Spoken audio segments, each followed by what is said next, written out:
The views expressed during this program are not necessarily the views of the station, its staff, or management. Equal time will be given to people with opposing views.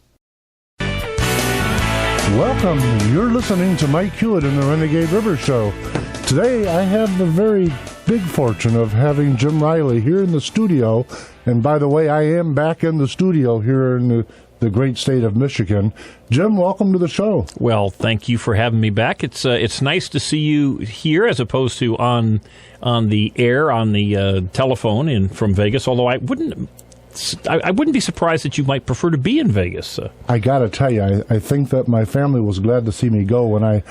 Before I got there, it had been in the 60s. While I was there, it was in the 30s. And when I left it, immediately the weather went right back up into the 60s again. But I will tell you that sitting up in my brother-in-law's big chair in his little study was a little more comfortable than here in the studio. Well, we started out this morning on the Ian Muskegon show at about 58 degrees, but now it's kind of toasting up. We let out an awful lot of hot air. There you go.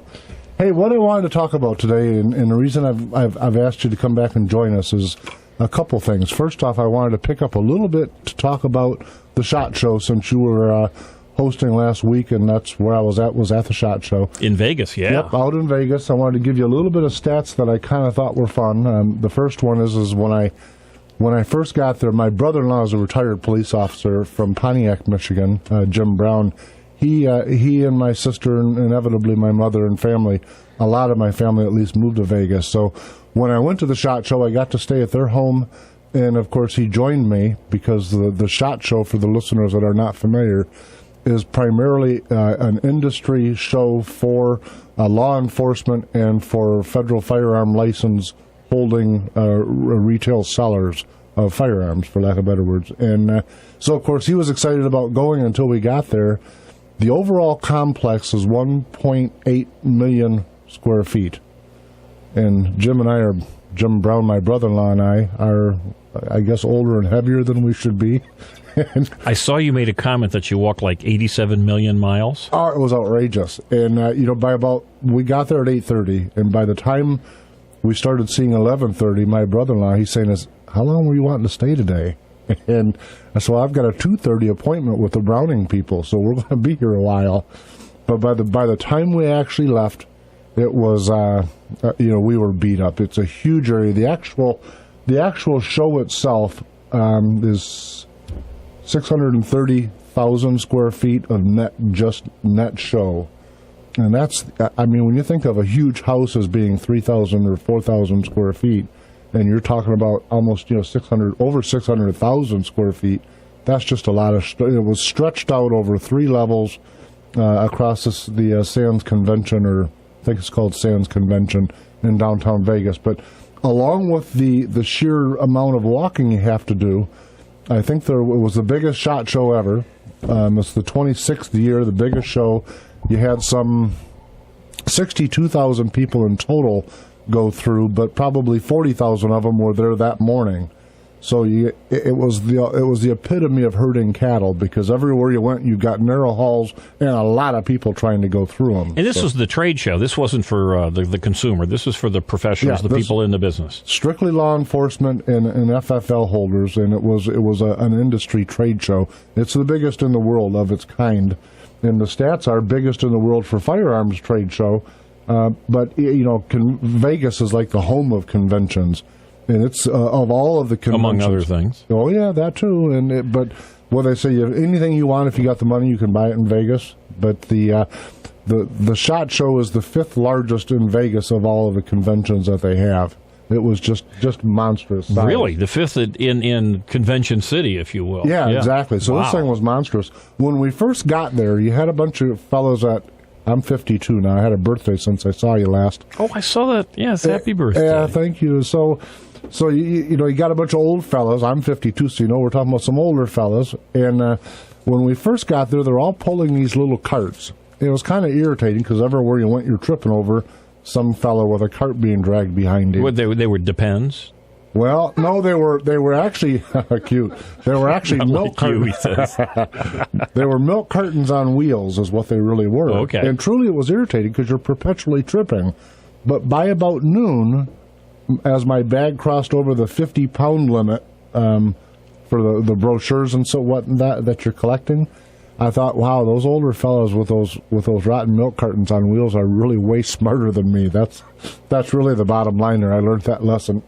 Gotta love it. It took some time to figure it out, but and hey, on the protester side, according to the Las Vegas Review-Journal, there were 17 protesters out in front protesting the 62,000 people inside. So I hope that's the ratio of in America of anti-gun versus Isn't that gun. interesting? Because, truly, if you turn on regular mainstream media, ABC, CBS, NBC, CNN, you would get the sense that those people who stand vocally and publicly for gun rights are truly the wacko minority. That there's that the true Americans in hundreds of millions are against folks who would have been attending a show like the SHOT Show. 17, you said. 17 now, and when you look at when you look at the face of the building, and I don't know the street names out there, but the face of it, where there's a parking ramp and all kinds of things you would expect out of a convention center, it's just gigantic, it's monolithic. And there near the doors were 17 people. You go, what are those guys? And what are their signs? What they were doing. What are their signs say? I couldn't read it. We were too far away. Guns kill people, not people. It was pretty typical, and they were shrill with the foul language, and they were not helping the cause. So, good. Good. So, at any rate, it was an education. I brought back mounds of it. Going through the airport with my 60 pounds of brochures was a lot of fun. Of course, I get the layover in Minneapolis, and they changed the gate, which mean I had even further to go. And should have got one of those little carts. Well, I should have had the cart, but then it would have been a problem going through the dragnet that is TSA nowadays. But what I did find, part of the problem with the volume of people is, like, for instance, you stop at the Ruger display or the Smith & Wesson display, and what most of the retailers and firearms are asking is contrary to what I'm sure the anti-gun people want to hear, and that is, we're all out because we've sold out. When can we get more supply? Because the demand for firearms right now is dramatically outpacing the supply. It's not like we're chasing it with a 2 or 3 day negative or something like that. It's months out, the difference between what we can get versus the demand. So the good news from the gun grabbers is that you can't buy guns, ha-ha. The bad news is because every darn gun out there is in the hands of an honest, law-abiding citizen. Right. Now, I talked to the exactly. I talked to the representatives of the biggest firearms distributor in America. I said, listen, I normally sell percentage-wise more Ruger than anything else. I can't get them. What's the problem, and what can I expect? And both them and Ruger, by the way, said, no, we're getting Ruger shipments every single day. I said, okay, well, when I look at the web system for ordering, it shows a row of zeros all the way down for quantity available. And the answer was, you need to keep hitting a refresh. They're loading in hundreds a day, but you've got people, FFL dealers, retail firearm stores all over America are paying somebody, literally, that's sitting there at a desk somewhere, hitting refresh. So all of a sudden you see 5 Ruger LC9s pop on, they're immediately gone. Not like 5 minutes or 2 minutes, they are immediately gone. I saw one pop on the other day after I returned from the SHOT Show. Saw it, hit it to put it into my basket. It's just like buying something from anywhere else on the internet, except for this is closed, meaning it's a private website. You have to have the federal firearms license and all that in advance to have access. Sure. But I see the firearm on that I want. I hit go, and between the time that I see it and hit go, it's gone. So it does not appear in my basket. It's just an incredible amount of buy. So the manufacturers are telling me, once we catch up, there will be another surge, and then after that, we expect it to calm down. And I said, what do you mean another surge? It really hasn't stopped surging yet. Well, and of course, the news hasn't stopped because we have, I'm just looking at the Drudge Report, you've got Charles Schumer, one of the senior Democrat senators, calls the NRA an extreme fringe group. NBC News is talking about, are you too sick to own a gun? Meaning that's part of the president's plan to exclude Americans from the ability to own guns, that if you happen to have taken been prescribed certain types of drugs, or maybe you are just simply too sick. Of course, he wants to get doctors involved. People are understandably concerned, and I think it's pretty clear that no gun-grabbing attempt will succeed if it goes after people who currently own guns. The only thing they could do would be to stop you from buying them going forward. So everybody, the more news we hear, the more success that the Democrats have, the more folks like me are going to be interested in buying a gun. I think that's true. I have people literally every single day, not one or two, many people every single day, that are showing up, husband and wife. We've never bought a firearm before. We don't own one. We're thinking about carrying. Can you give us some suggestions and recommendations? I have that conversation literally multiple times every single day. And it's the fear that we're seeing generated by the sensational-driven media that's causing that. But it's, you mentioned drugs, and I got to tell you that part of, I started out the other day in preparation for this show.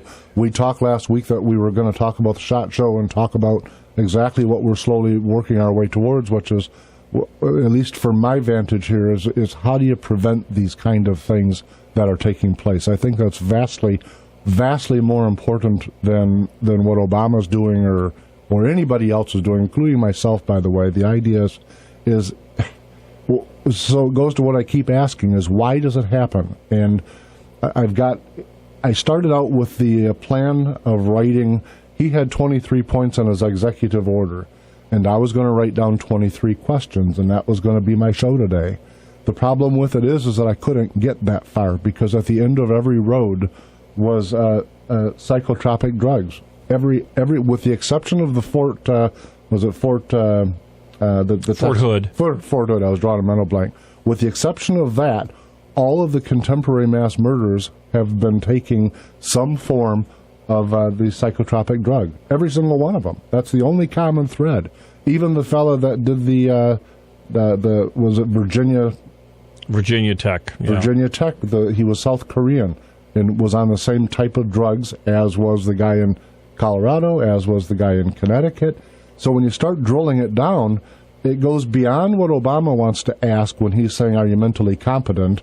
And by the way, I maintain what I said last week, that his question there is really a disguise to try to get to the point where anybody that served in Iraq or Afghanistan that's asked a VA for help in making a checking account out or something as docile as that, they will at some point be restricted of their own Second Amendment rights after having fought for the Constitution. But when you drill it down and I keep looking at it, I try to set ideology aside and my opinion of Obama and all of those things aside, at the bottom of it all is truly the psychiatric industry. Not a mental problem of society. It's not single-family homes and all of the things that I started making my list out, why we've extracted faith, and we can all dialogue about those all day long. But in the end, it's the psychiatric industry itself.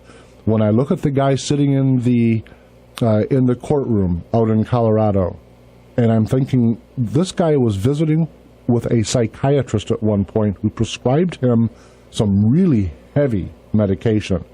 And the idea that the industry, the psychiatric industry, didn't do something, to anybody that sees him knows that this isn't just a strange guy. There's something seriously wrong with this man.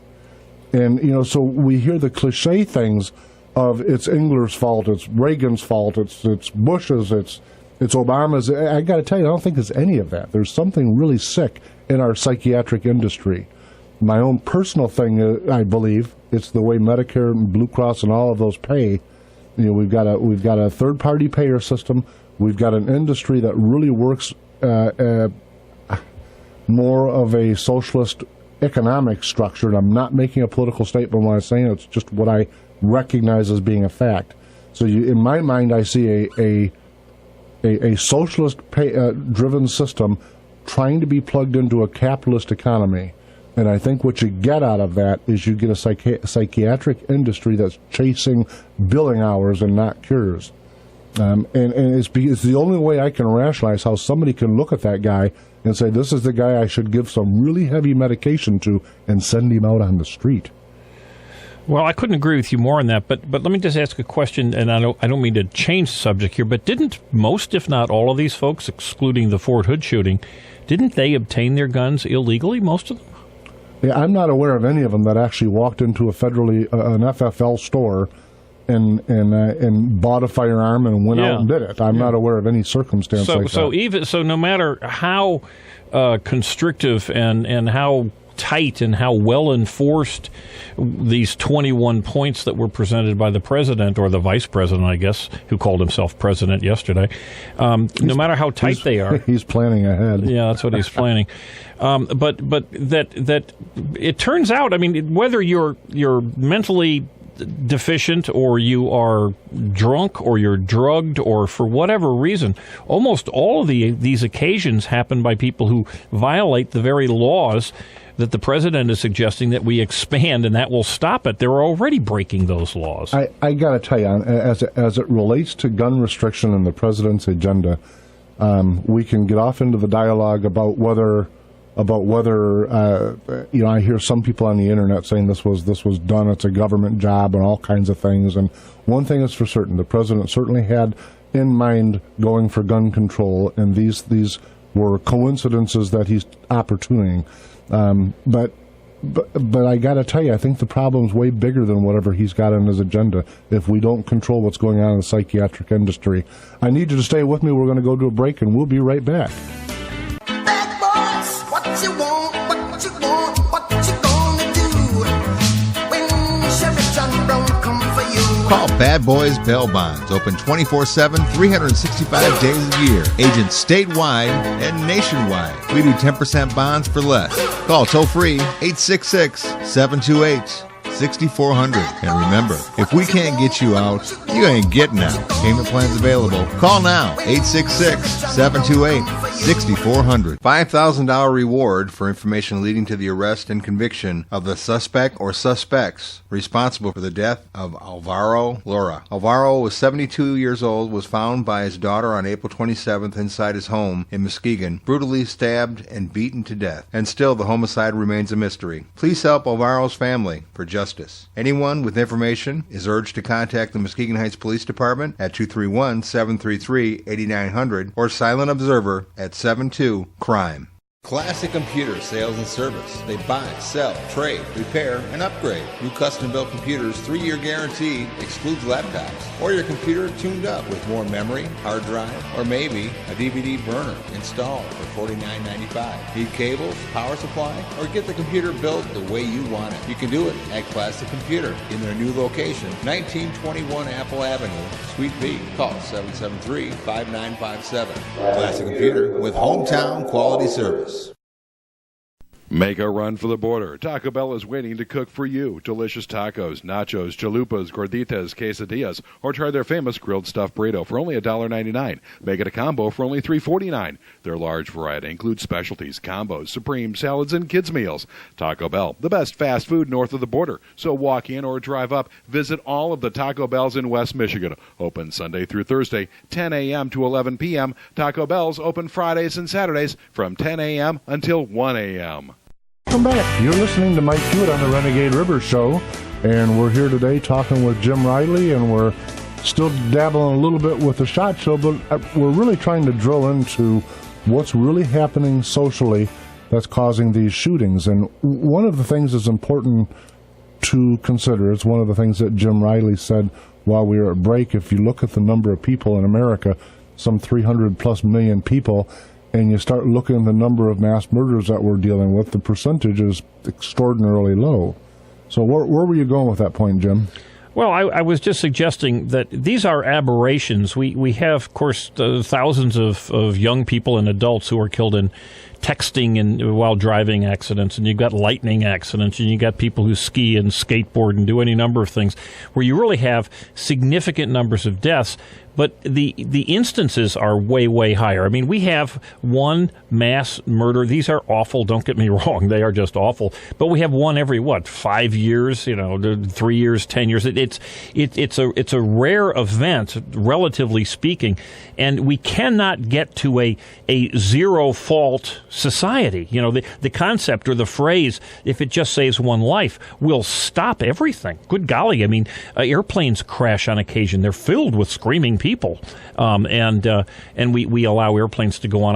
I think what we need to do is to go the direction that you're talking about, and that is look at the people who have done it, and what can we do, because it's clear they have mental issues. Sure. What can we do to help them and to keep them from ultimately taking that horrible step? I got to practice with the good golly stuff. I'm working on it. I had to break into a big grin. I was going to go, golly jeepers, Wally. Well, when we're off air, the gollies disappear. Here's the problem as I see it with the psychiatric industry, which is the path I wanted to take the show today on. In that, there's two trains of thought that I've got here, and the first is yes, when you look at mass murders, the numbers are very small. They're outrageous, don't misunderstand me, but they're relatively, math-wise at least, they're small. The part that doesn't make the news, though, and this is really what I wanted to touch on today, is that every single day, somewhere in a mental health facility, in probably more counties than you could imagine, I would venture to guess it's in the thousands of incidences per day, one of these people who are mentally challenged assault somebody. And typically, there may or may not be a police report. It will most certainly never make the news. We're definitely not going to hear about it for weeks on end. But we're talking about thousands of incidences every single day. Wow, that is so true. Yeah, and I remember when I first got out of high school, and it was a few years ago, the first job I had, the economy was outrageous, couldn't get a job, and I started as a process server. And it was over on the other side of the state in Pontiac area, Waterford area.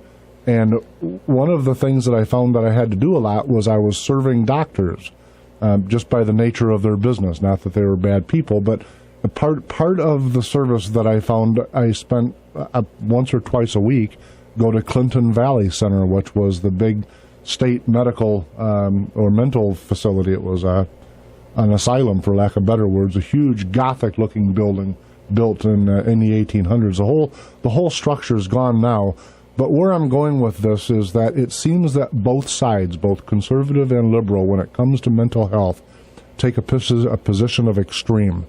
And what I mean by that is that I remember walking down hallways there at Clinton Valley Center, and on either side of the hallway there'd be cyclone fences that held people in cells.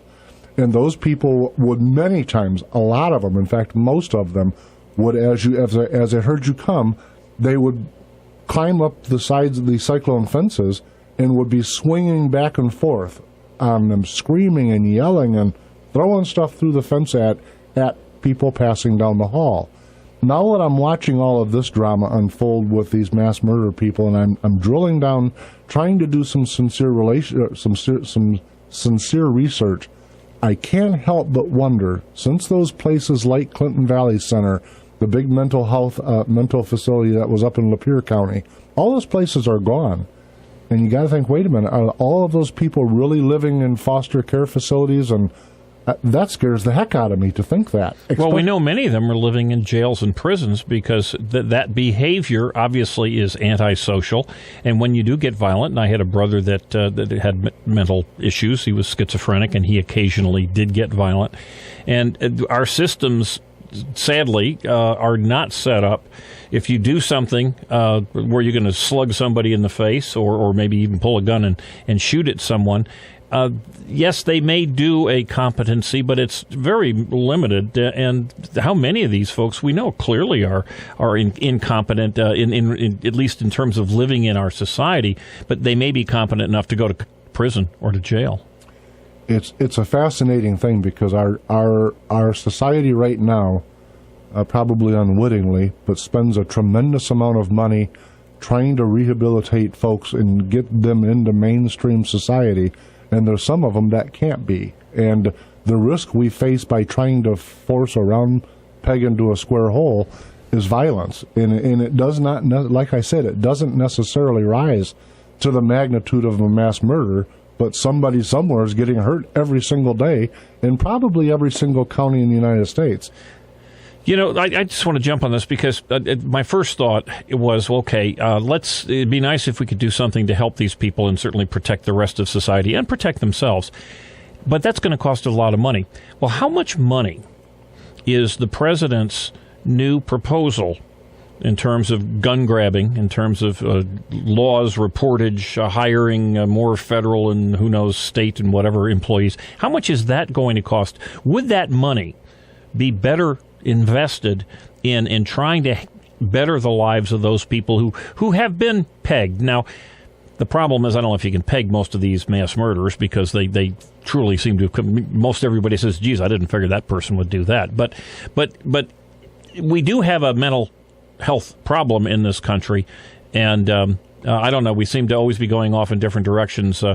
One of which, of course, is let's devote our energies, our legal clout, our political clout, to taking legal items away from law-abiding citizens, rather than really going after the issue, and that's what you're focusing on right here.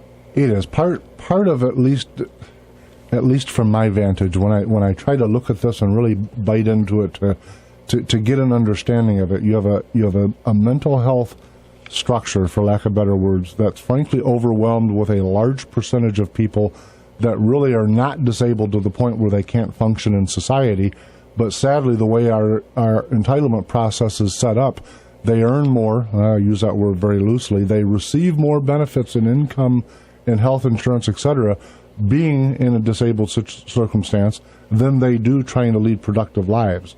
Parents are incentivized for their children to be on Ritalin by getting additional Social Security monies. So if you can prove your kids, you don't even need to prove it. If you can somehow get your kid on that train of getting the pill every day or a few times a day, mom and dad get extra money. Now, there's something seriously wrong about that kind of a program. But there is. But it's the same, and we've touched on it on the show before. When you have a youngster in elementary, just pick a time, person gets second, third, fourth, fifth grade. If that person has a learning curve disability, it can be temporary. Like I've said the last time we had this dialogue, there's been a time in my life where I could learn math easily, while at the time before that or after that didn't come so easy as you go through the different states and different perspectives that life puts you on you.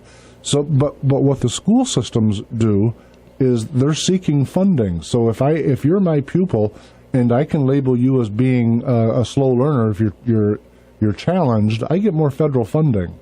And so we pass out labels real easy. The problem with that is, aside from we can't afford it, is that we lose sight of the people who really are disturbed. They're not getting the help they need while we're willy-nilly just seeking federal funding. Maybe there's 5 people that desperately need it, but they're lost in the 100 people that we've labeled in pursuit of money. Well, I couldn't agree more. Okay, then the ultimate question is, so what do we do to make it better? I think that what I was getting at earlier when I said that both sides have taken an extreme position is that as it pertains to the psychiatric industry, I think 2 things have to happen. First off is that somewhere between no Clinton Valley centers and what we have now is where we should have been. That's part 1. Part 2 is I think there's a certain burden on the universities that are teaching psychiatry as a field to counsel people to say, are you certain that this is the field you belong in? And the reason I say that is that it's my impression, I'm a layman here, but it's my impression that a lot of the people within the psychiatric community are there because they were seeking a cure for their own problem. And I don't know that that's a great foundation for someone who's becomes a psychiatrist, a medical doctor that can prescribe psychotropic drugs, who has their own set of emotional difficulties and challenges. I think the universities have got to be able to see these things. And we've got to set aside political correctness and tell the universities part of your counseling should be, are you sure that becoming a psychiatrist is what you're suited to be? That's interesting. Is there any data to suggest that psychiatrists are in some manner not fit? No, psychiatrists as opposed to psychologists. No, but let me make a statement. I'm going to be politically incorrect. There's no way I can not. But I'll give you an example. Over on the other side of the state, there's a lady who's a psychiatrist. She's a medical doctor and a psychiatrist, and she's a very much an out of the closet lesbian, which is fine. I don't care one way or another as a classical liberal. The problem with that is that what she's doing as a career is she's counseling families with children problems. Now, she doesn't have children. She doesn't want a family. She's extremely harsh towards the traditional nucleus of a family. She and is openly aggressive towards that. And so you go, no, wait a minute. Why would you choose this particular arena to be? It's like I'm telling you, I am not a mathematician. I ought not to be teaching math class. And so I think people either need to be honest with themselves, or the universities that are training them up ought to say, this isn't your field. To have her trying to save marriages and dealing with Oedipus and Electra issues, that's a scary thing to me. It's not where she needs to be. And I don't think I'll probably get stoned for this, but I think if you went out and did a survey of 100 psychiatrists, you'd find that most of them have some rooted issues of their own. That's a scary thing. I can tell you this, whoever looked at that Colorado shooter and prescribed him medication are, in my mind, are almost as guilty as he is by not taking an action to secure that person. Now, if there's laws out there that won't allow him to, then whoever come up with those laws are as guilty as he is. The idea that anyone can look at that fella that is not pursuing only federal funding, you can look at that man and not think he's not a danger to society, I think that's a scary thing, that he was in touch with the professional community and they did nothing about securing him. Well, I'm not going to 100% agree with you on that. I would say that people knew that the Colorado shooter and even the Connecticut shooter, they all knew that those two young men were goofed up, they were screwed up, and they were certainly heavily drugged. And I suspect that the drugging probably would have been viewed by the majority of people who know far more than I do about it, that was to their betterment, that in fact they needed that. I know my brother most certainly needed the drugs that he had. When he was off the drugs, he got violent and he got in trouble. I have no problem with you saying what you said. I may not necessarily agree with it. I don't think that the psychiatry world is riddled with people that have serious problems. It may be. I mean, there may be some data at some point to support that. But I agree with you. We shouldn't be politically correct and not at least ask certain questions. Now, when it comes to people's sexual orientation, I mean, I think people for years, and I've never availed myself of this, but certainly priests have been viewed as a wonderful place and a very successful place to go for married couples for counseling. I don't think you necessarily have to be married to really objectively counsel and successfully counsel people. I don't think you need to be hetero to counsel somebody who's gay or vice versa. I could be wrong. I don't know, but I think that. Jim, the broad comment maybe puts me off a tad. Yeah, Jim, let me say this about that. If a person is I truly don't care about the gay issue. Yeah, I know. But when a person is outwardly vocalizing an aggressiveness towards traditional marriage, then you think, why are you counseling traditional marriage people when you are openly aggressive against? You are a foe of that relationship. So that becomes Oscar, you want to jump in on this? I mean, God, I'm trying to bail out. Well, there's something you said that I agree with. Oh, my God, well, say it. I know, it's very rare. So, but you said something about medication. As far as your brother, you said if he was medicated, he was fine. If he wasn't on medication, absolutely, he was not. Well, that's one of the problems with people with these problems is they don't take their medication. And how do you get them to take the medication? There's nothing that tells these people they have to take this medication. They're supposed to, but do they? Sometimes they don't, and that's the problem right there. Well, it is, and I'll tell you, it's even worse. And I know that goes back and forth, and I know that these rules change, and I have certainly been out of this since my brother's passing. But when he was in a state mental facility up in Minnesota, and this was a lockup, with barbed wire around, so it was very closely monitored. But he was allowed, for some period of time, they finally stopped it, but he was allowed to say, I don't want to take my drugs. Now, everybody knew he was a schizophrenic. Everybody knew that when he was on the drugs, he was pretty good. And everyone knew when he was off, he was not. And yet, some judge, it was a legal decision that had said that no, you're not allowed to force it on this American citizen. So, yeah, Oscar, we have problems in terms of doing some of the things that we know are right. And I'm totally agree with you, Mike, that when we start drugging our children, primarily in good measure because they're acting like little boys and young boys, which is young boys tend to be a little more precocious, quite a bit more precocious than young girls, and we medicate that out of them. I think that's a mistake. I actually agree with both of you. I don't know that we're all that far apart. My point in making the overall statements is some of the things are just obviously wrong, but we allow them to exist. Yes. And I think that was your point. When I look back at the mass murders in contemporary times, all of them were on the psychotropic drugs, save the one from Texas, with his exception. All of the rest of them were. All of the rest of them, though, were also, to your point, taking their drugs, at least according to the news reports, in an inconsistent manner and with other drugs that were not necessarily prescribed.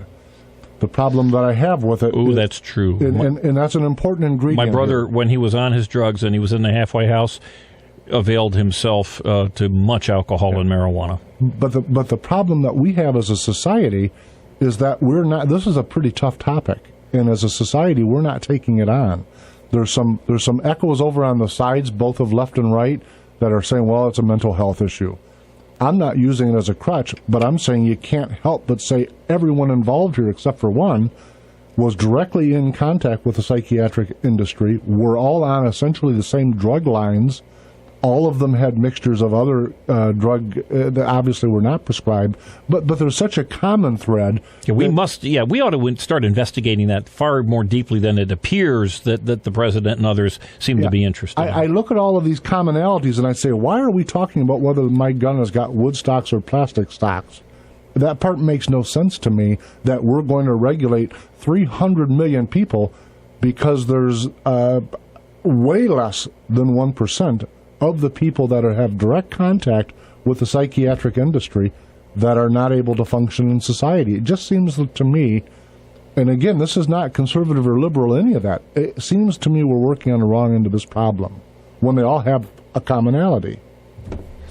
Would you mind, I know it's your show here, but one thing that's really made a difference to my way of looking at guns and gun laws and all, and that is the murder of this elderly couple in Grand Rapids a couple weeks ago.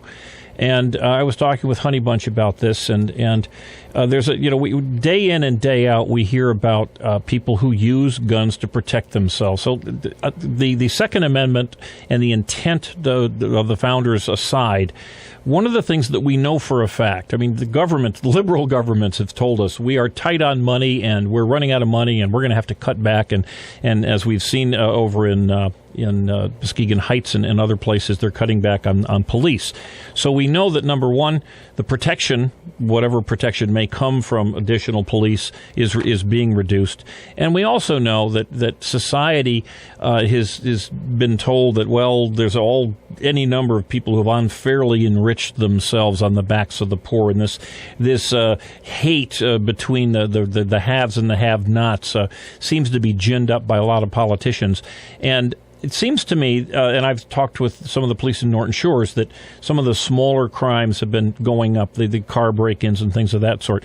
So if, in fact, we know that the protections that we had expected are going down, and we know that it's likely, and the numbers bear it out, that there have been more crimes against your homes and this horrible story in Grand Rapids of two people being murdered, I think people forget the fact that a gun in the home can be used as protection, and in lieu of having a stable society, in lieu of having a police force that's going to be able to respond in 30 seconds.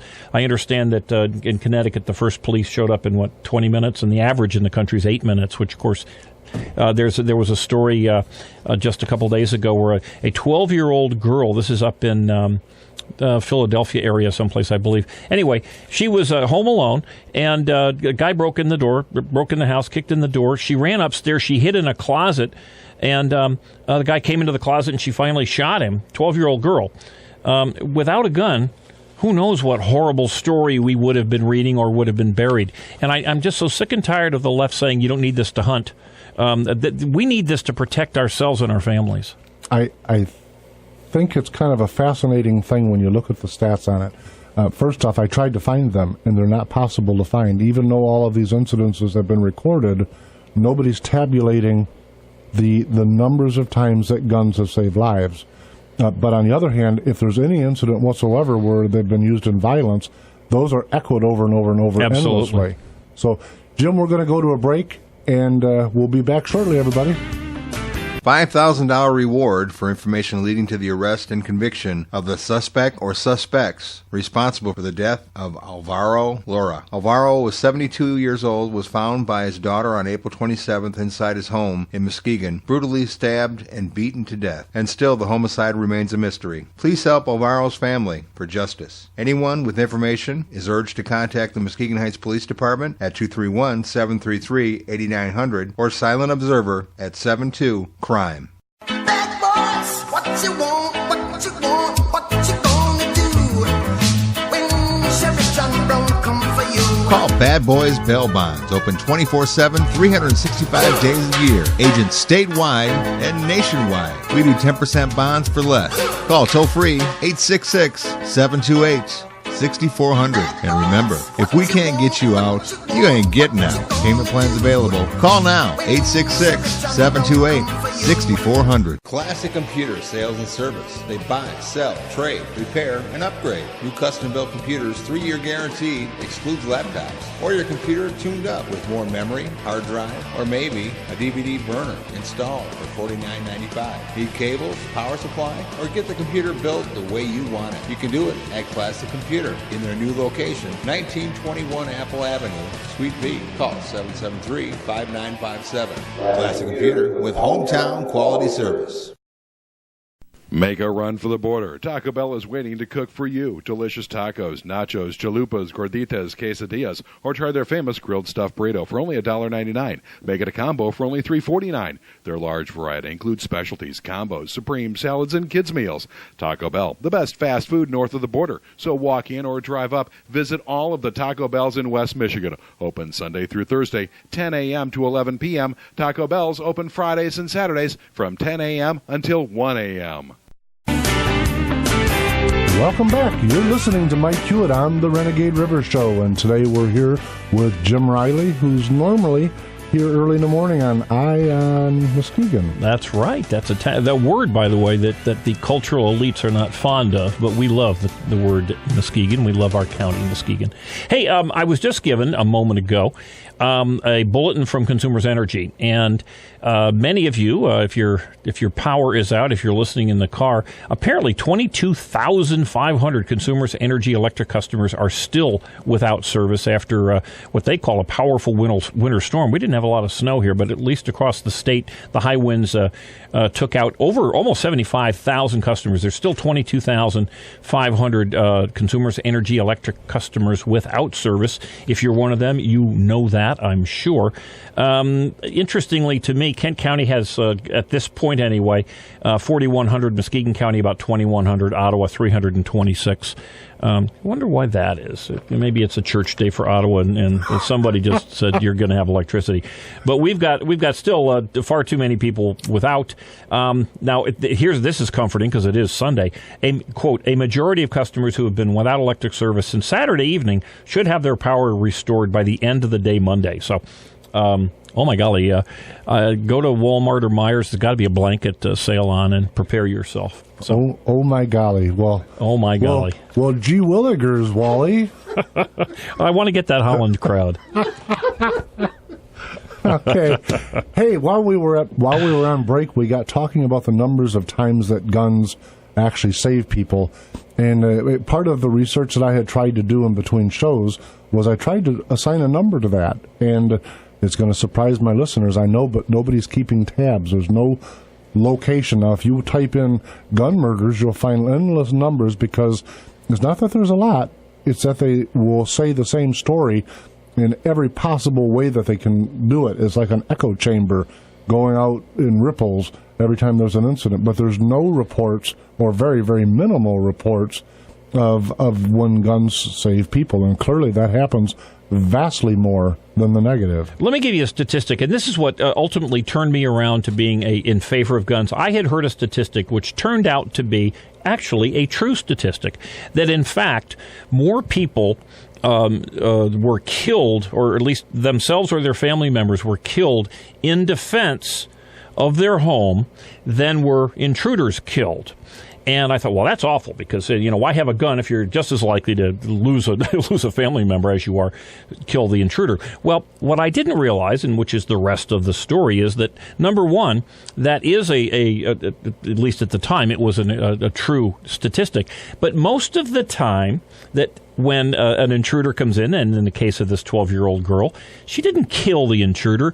It is very, very rare that anyone would kill the intruder. I know that I've had somebody pound on my door in the middle of the night. Had I had a gun in my hand, I wouldn't have been able to hit anything. I would have been shaking so much. But the fact that you might have had a gun, or Honey Bunch would have a gun, or this elderly couple in Grand Rapids had a gun, and had been trained, and of course one of the things they tell us to do is to create a safe room. It might be your bedroom, it might be a bathroom, but get in that safe room and say, I have a gun, I have called the police, if you come in, I will shoot you. And that's one of the things we practiced when I first got my gun license. But the facts are that you don't ever statistically kill a bad guy who's trying to break into your home or your car or your business. You may brandish the gun and they may run away, which is most likely. You may shoot it, which is much rarer, but you're probably not going to hit them. You may shoot it and hit them, which is rarer yet, and you're probably not going to kill them. It's very rare that you're in fact going to kill the bad guy. As a matter of fact, more often than not, if a citizen is killed when there's a gun shooting, it's not from their own gun. Of course, it's because they were shot and killed by the bad guy. So the left has taken real statistics, they've distorted them or not told you the rest of the story to make you think that certain things are not true that in fact are. And like you said, it's very hard to get the statistics of how many people have been saved by utilizing guns. Well, if somebody breaks into your house and a gun isn't shot, in many cases, certainly in the cities, they're not going to call the cops. They're just going to say, thank God the guy left. Right. I heard a story while I was at the SHOT Show, and I tried to, I understand it's a valid story, but I have no evidence, but I'm going to tell it to you real brief, just for funsies, because I think it happened. It's one of those things where they don't report. Golly, we like those funsies. Yeah, I got to tell you, it's one of those things, but what we're talking about, nobody repeats it. It's not echoed.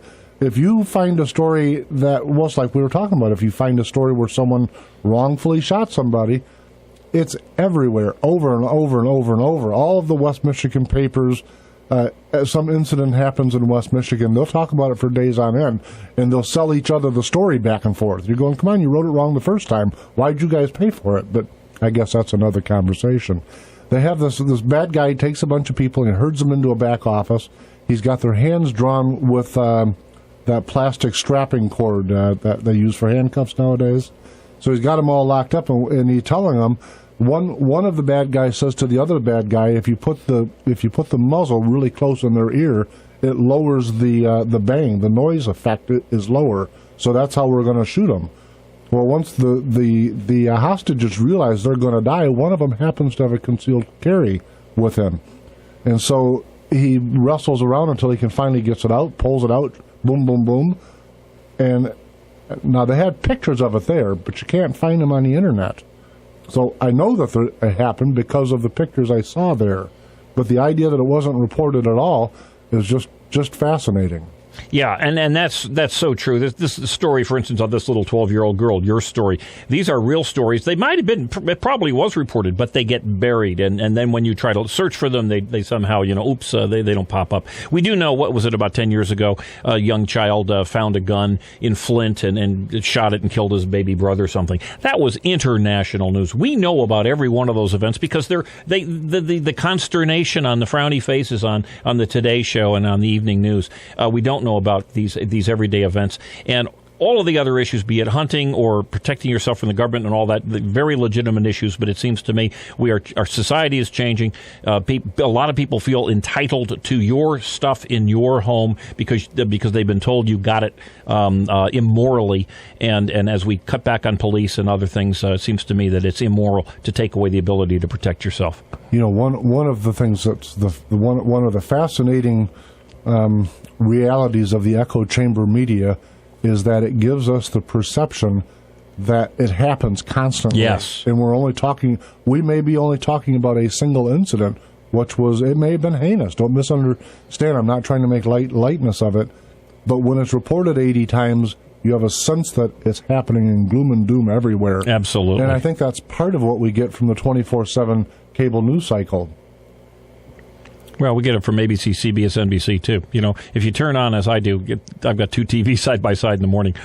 It's almost identical. The timing of the stories themselves, the timing of the stories are each 15 or 18 or if it's whatever, and then the breaks. It's all the same stuff. And the word tracks are often the same, where you think, wow, do they have a phone call and agree on how they're going to report it? Yeah, it's pretty... Well, the CBS news director... This is the political news director of CBS said Obama should, quote, pulverize and delegitimize the GOP. There's your unbiased reportage, folks. Yeah. Well, it's a fascinating times we live in, and the key to it, though, is like I keep saying, we need to stretch back from whatever the reporting is, analyze what really happened, and try to determine the big question, which is why. Because until we understand why, we're not going to be able to slow it down. Couldn't agree with you more. Folks, thank you very much for listening to the Renegade River Show. And Jim, thank you very much for sitting with me again. I always love being here, buddy.